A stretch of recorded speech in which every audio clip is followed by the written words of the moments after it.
Hello, my name is Dr. Anitha Bhat. I work at Kamath Medical Group and I'm a provider with Choice Medical Group.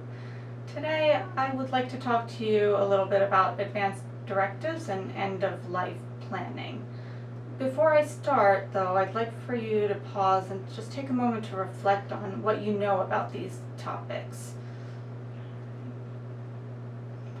Alright, so when I've asked people this question, many people tell me that they've completed a will, they've kind of decided where their belongings should go, who they should go to, and they've also made funeral arrangements. Well, this is important for end-of-life planning. It's not really the answer to a question I'm looking for. Think about your life as a novel. Writing wills and making funeral arrangements are more like the epilogue to your life story. What I want to know about is the final chapter, about what will happen when you are near death.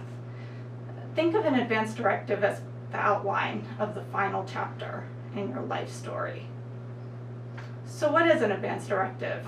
An advance directive is a legal document that tells families and healthcare providers about the type of medical treatment you want to receive in the event that you're not able to make or tell people about these types of decisions regarding your health care.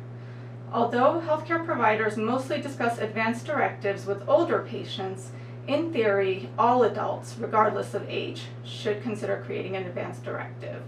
Younger adults, unfortunately, are not always immune to serious illness or death. There are usually two parts to an advance directive. However, I think there should be a third part included as well, and I hope to make the case about why this third item should be included.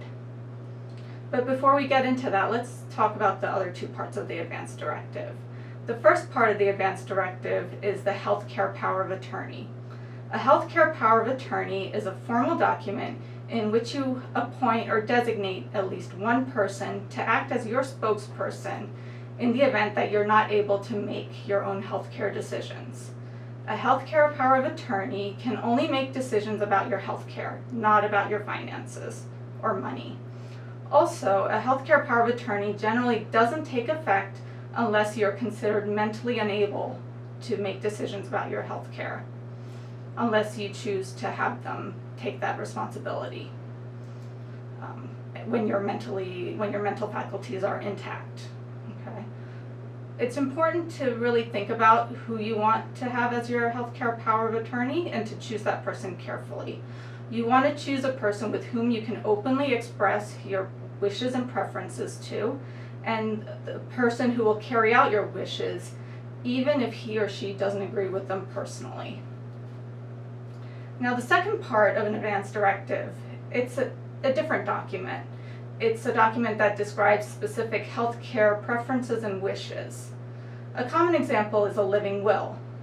In this type of document, you specify which types of life-prolonging treatments you may or may not want to receive. It is important to note that the documents kind of have different languages, that the language can vary from state to state. And so it's really important to read the document very carefully, okay? Because in some places, this document may only be valid when you're at the end of your life. For example, in California, the language that they use basically asks if you want life-prolonging treatments in the event that 1, you have an incurable or irreversible condition that will result in death within a short period of time, 2, you become unconscious and to a reasonable degree of medical certainty you will not regain consciousness, or 3, the likely risks and burdens of treatment would outweigh the expected benefits. All right. So the challenge that I find with living wills is that the definition of end of life is vague. With advances in medical care, it's really hard for doctors to predict when people will die. Sometimes we'll think that a person is close to death, but then they manage to recover, even though we didn't really expect them to. Or sometimes people kind of have a slow decline in health and in their ability to function, all right, before they actually pass away. You may have observed this yourself with friends and family members. Moreover, people can have different views of what end of life means to them. Your religion, your values, your perspective on life in terms of what gives meaning to life, or what quality of life is for you, often heavily influence on how they often have a huge influence on how you define end of life. So it's my personal opinion that the third item of an advance directive should either be a written letter or a discussion with your healthcare providers, loved ones, or healthcare power of attorney about what end of life means to you. This is an imperfect analogy, but think about your end of life as if you were playing the slots or a card game at this casino. It sounds a little strange, but bear with me. Hopefully it will become a little bit clearer. So if you're at the casino, you have a stack of chips, right? You place a bet on a game hoping that you'll win. Sometimes you'll win, sometimes you won't, but at some point you may have a string of losses, or you'll have a string of wins, but the gains will be smaller than what you bet. Okay? At some point you may have to decide, are you going to stay in the game until all the chips are gone, or will you cut your losses and walk away with whatever you have left? At what point during the game would you even make that kind of decision? All right. So translating that to life,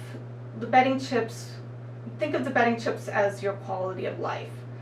The slot machine or the card game may represent life-prolonging medical treatments, things like CPR, mechanical ventilation, feeding tubes, so on and so forth. At the beginning, you may accept certain medical treatments that may not positively affect your quality of life, in the hopes that you'll be able to live longer. You're willing to kind of take that risk. But at some point, these life-prolonging treatments, they may not work so well, or they'll, if you have them, you do so kind of to the detriment of your quality of life. It can really kind of adversely affect your quality of life. At some point, you, your family, or healthcare providers might have to decide, should you continue to receive life-prolonging treatments until the very end? Or should you walk away from some or all of the medical treatments and shift the focus of the care towards maximizing your quality of life, even if this means that you might die sooner? It is much easier for families and healthcare providers to make the right decisions if they know what is important to a person at the end of his or her life. A lot of people tell me they don't want to be a burden to their loved ones. What I want you to think about though is that what may be a burden to you may not be a burden to your loved ones. It is important to try to be as specific as you can about what you consider to be a burden. It's equally important to talk about these issues with your loved ones and healthcare providers so that everyone is on the same page. There are some resources out there that can help. There are some websites. One of the ones that you may want to look at is the Conversation Project, which is located at theconversationproject.org. A second website that may also be helpful in these types of discussions is called Prepare for Your Care, and that's a government-sponsored website.